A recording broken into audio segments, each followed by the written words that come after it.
Hello everyone. आज की हमारी वीडियो का टॉपिक है बंधन योग। देखिए, न्यूमरोलॉजी में हमारे 2 मेजर बंधन योग होते हैं जिनके बारे में आज हम इस वीडियो में पढ़ेंगे। अगर ये बंधन योग आपकी कुंडली में एक्टिवेटेड है, यानी कि आपका जो नेटल चार्ट है, जो बर्थ चार्ट है, अगर उसमें नंबर्स हैं तो आपका बंधन योग बनाते हैं। और बंधन योग क्या करता है? बंधन योग आपको बांध के रखता है, आपको परेशानी देता है, आप चाहकर भी उससे बाहर नहीं निकल पाते। अब ये बंधन योग करता क्या है? ये बंधन योग या तो आपको हेल्थ इश्यूज देगा या आपको कोर्ट के इश्यूज देगा, यानी कि या तो आप बहुत ज़्यादा बीमार रहेंगे या फिर आप किसी ऐसे कानूनी पचड़े में फंस जाएंगे कि वहाँ से आप बार बार आपको कोर्ट के चक्कर लगाने पड़ेंगे। देखिए, अब यहाँ पे एक पॉइंट ये भी आता है कि ज़रूरी नहीं है कि ये बंधन योग केवल आपको इफेक्टेड करे, ठीक है। आपके फैमिली मेम्बर्स या जिनसे आप प्यार करते हैं, ये बंधन योग उनको भी बांध के रख सकता है, उनको भी इफेक्ट करता है। अब सपोज किसी की कुंडली में ये योग है तो हेल्थ इश्यूज उनके साथ हों, ये भी ज़रूरी नहीं है। कोर्ट इश्यूज उनके साथ हों, ये भी ज़रूरी नहीं है। ये भी हो सकता है कि उनकी किसी फैमिली मेम्बर का हेल्थ इशू हो रहा हो, वो कितना भी ट्रीटमेंट करा लें, वो ट्रीटमेंट उनको फ़ायदा नहीं पहुंचा रहा हो, या वो कितना भी रेमेडीज़ कर रहे हो वो ठीक ही नहीं हो पा रहे हो, या फिर वो ऐसे किसी कानूनी पचड़े में फंस गए हों कि उन्हें बार बार कोर्ट के चक्कर लगाने पड़ रहे हो, पैसा बहाना पड़ रहा हो। तो वो क्या हो रहा है, वो बंधन में बंधे हुए हैं। आप या फिर आपके कोई भी फैमिली मेम्बर जिनके भी बर्थ चार्ट में ये योगा एक्टिवेटेड होते हैं, वो बंधन में बंध जाते हैं। वो चाह के फिर उस बंधन से निकल नहीं पाते हैं। तो आज की इस वीडियो का पर्पस है आपको उन 2 बंधन योग के बारे में बताना और फिर उनके रेमेडीज़ को डिस्कस करना। तो चलिए आज के अपने फर्स्ट योग के बारे में बात करते हैं। देखिए, अगर आपके नेटल चार्ट में, नेटल चार्ट को हम बोलते हैं बर्थ चार्ट, अगर आपके बर्थ चार्ट में 9 और 4 है लेकिन 5 मिसिंग है, ये बात ध्यान देने वाली है कि यहाँ पे 5 मिसिंग होना चाहिए, अदरवाइज ये योग एक्टिवेटेड नहीं होगा। तो अगर आपके बर्थ चार्ट में 9 और 4 है, 5 मिसिंग है, तो समझिए कि आपका बंधन योग एक्टिवेटेड है। अब ये बंधन योग आपको भी इफेक्ट कर सकता है और आपके फैमिली में से किसी को भी इफेक्ट कर सकता है। ये न्यूमरोलॉजिकल चार्ट में सबसे ज़्यादा डेंजरस योग है। ये आपको मेंटली डिस्टर्ब तक कर सकता है। देखिए, अगर आप बार बार किसी भी प्रॉब्लम से जूझ रहे हैं, मतलब आपको कोर्ट के चक्कर लगाने पड़ रहे हैं, तो कहीं ना कहीं आपका मेंटल हरेसमेंट हो रहा है।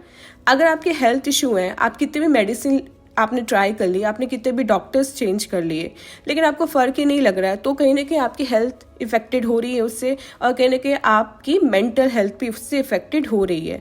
तो ये योग आपको क्या देता है? ये योग आपको देता है सीरियस हेल्थ इश्यूज या फिर कोर्ट केसेस। एंड ये योग इतना ज़्यादा डेंजरस होता है कि वो पर्सन जिसके नेटल चार्ट में योग एक्टिवेटेड होता है, वो मेंटली डिस्टर्ब भी हो सकता है। तो योग 1 हमारा क्या है? सबसे डेंजरस योग, जिसकी कुंडली में, जिसके चार्ट में 9 और 4 हो एंड 5 मिसिंग हो, तो वो बंधन योग में बंधा हुआ है। अब अगर कोई हमारे पास आता है और उसकी कुंडली में 9 और 4 होता है, तो हम उन्हें क्या एडवाइस करते हैं? हम उन्हें एडवाइस करते हैं कि या तो आप डॉक्टर बनिए या आपको लॉयर बनना चाहिए, क्योंकि आप डॉक्टर होंगे तो आप हॉस्पिटल में रहेंगे, उसके सराउंडिंग में रहेंगे, और अगर आप लॉयर होंगे तो आप कोर्ट के सराउंडिंग में रहेंगे। में 9 और 4 एक्टिवेटेड होता है और 5 मिसिंग होता है, 99% चांसेस होते हैं कि वो लोग ईदर डॉक्टर होते हैं या फिर लॉयर होते हैं, ठीक है। नेक्स्ट योग है हमारा 5 और 4 का, जिसमें 9 मिसिंग होना चाहिए। अगर 9 हुआ तो फिर ये योग एक्टिवेटेड नहीं माना जाएगा। जैसे कि ऊपर वाले योग में हमारा 9 और 4 था, उसमें 5 मिसिंग होना ही था। 5 होता तो उसको हम कंसिडर नहीं करते।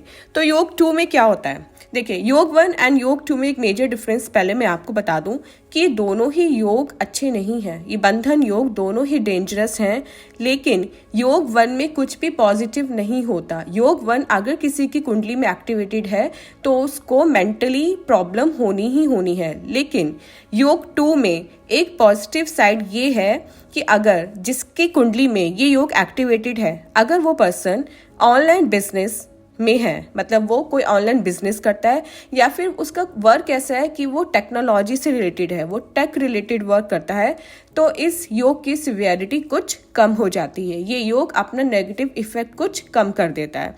बाकी इस योग में क्या होता है, इम्पल्सिव स्पेंडिंग होती है, बहुत ज़्यादा स्पेंडिंग होती है। अब देखिए, अगर आप कोर्ट के चक्कर लगाएंगे, आप लॉयर को पैसा देंगे, आप बाकी लोगों को पैसे देंगे, तो आपकी स्पेंडिंग तो होनी ही है। ऐसे अगर आप के साथ हेल्थ इशू है, आपके किसी फैमिली मेंबर के साथ हेल्थ इशू है, तो भी आपकी स्पेंडिंग होनी है, ठीक है। तो ये इम्पल्सिव स्पेंडिंग देता है एंड इसमें आपको गवर्नमेंट या टैक्स रिलेटेड पेनल्टीज लगती रहती हैं। मतलब आपका कहीं ना कहीं खर्चा होना ही होना है अगर आपकी कुंडली में योग एक्टिवेटेड है, प्लस आपको serious health issues and court cases तो होने ही हैं, ठीक है। लेकिन सबसे ज़्यादा वर्स्ट योग जो था वो था हमारा योग 1। उसमें आप मेंटली मतलब डिस्टर्ब भी हो सकते हैं, लेकिन इस योग में मेंटली डिस्टर्ब होने वाली कंडीशन नहीं होती अगर इसमें आपके पास थोड़ी पॉजिटिव साइड है कि आपका कोई ऑनलाइन बिजनेस है या आप कोई ऐसा काम करते हैं जो टेक से रिलेटेड हो, ठीक है। अब बात करते हैं इन दोनों योग की रेमेडीज के बारे में कि अगर ये दोनों योग आपकी कुंडली में एक्टिवेटेड है तो आपको क्या करना चाहिए, आप कैसे इन योग को थोड़ा कंट्रोल में कर सकते हैं। तो देखिए, इसकी बहुत सिंपल सी रेमेडी है। आपको हर शनिवार या फिर अमावस्या के दिन या तो किसी कोर्ट में जाना है और या किसी हॉस्पिटल में जाना है। पॉसिबल हो तो आप दोनों जगह चले जाइए, वहाँ पे कुछ टाइम स्पेंड कीजिए, वहाँ की कैंटीन में कुछ खा पी लीजिए।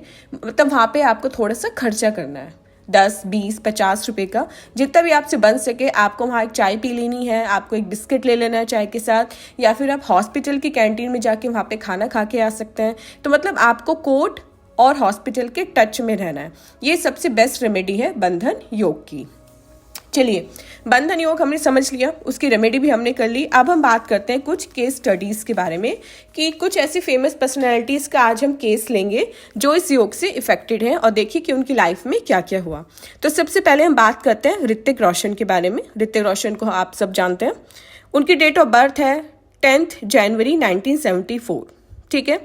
तो उनका बेसिक नंबर हो गया 1 एंड उनका डेस्टिनी नंबर हो गया 5। अब साइड में उनका चार्ट मैंने बना दिया है। उनका योग एक्टिवेटेड हो रहा है 5 और 4 का, जिसमें 9 मिसिंग है, ठीक है। तो उनका बंधन योग एक्टिवेटेड है।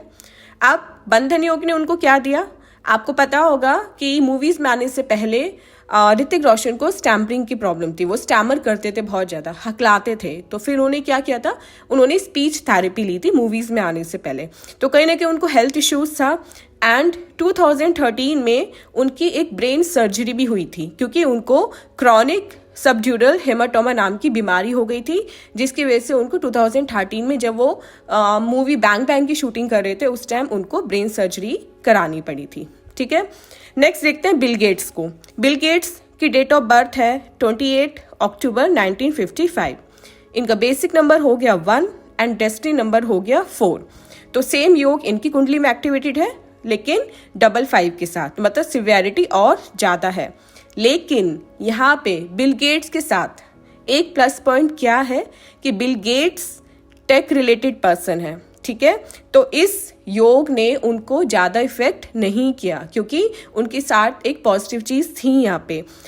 दूसरी चीज़, ये योग ज़्यादा प्रॉब्लमेटिक क्यों नहीं था, क्योंकि बिल गेट्स का डेस्टिनी नंबर 4 है। 4 हमारा होता है राहु का नंबर, और राहु हमें क्या देता है, राहु हमें देता है रिसर्च, टेक्निकल या सॉफ्टवेयर इंजीनियरिंग पर्सन हमें बनाता है, वो बिल गेट्स हैं। तो इस योग ने बिल गेट्स को ज़्यादा इफेक्ट नहीं किया। तो दोनों केस स्टडी में मैंने आपको समझा दिया कि जिनके पास पॉजिटिव पॉइंट नहीं है उनके साथ क्या हो सकता है, और जिनके पास पॉजिटिव पॉइंट है, मतलब जो टेक रिलेटेड पर्सन है, उनको ये योग ज़्यादा इफेक्ट नहीं करेगा। अब बात करते हैं अपने दूसरे योग के बारे में जो हमारा मोस्ट डेंजरस योग है। तो उसके लिए मैंने चूज़ किया टेलर स्विफ्ट को, जो अमेरिकन सिंगर हैं।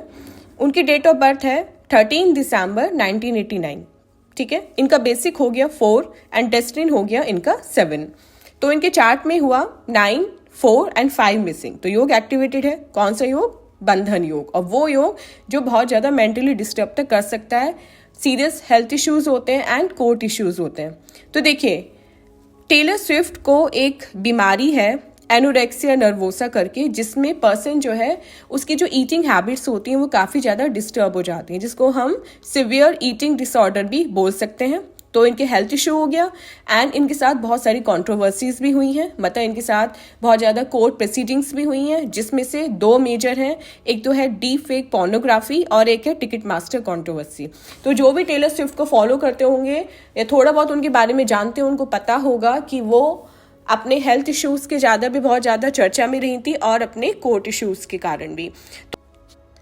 तो अगर आपको इस वीडियो के बारे में कोई भी क्वेरी है या अगर आप अपना खुद का नेटल चार्ट डिस्कस करना चाहते हैं तो feel free to comment in the comment section और मैं आपका चार्ट डिस्कस करने की पूरी कोशिश करूंगी। साथ ही चैनल को सब्सक्राइब करना मत भूलिए, जिससे आपको ऐसे ही और योग के बारे में डे टू डे अपडेट मिलता रहे। Thank you so much.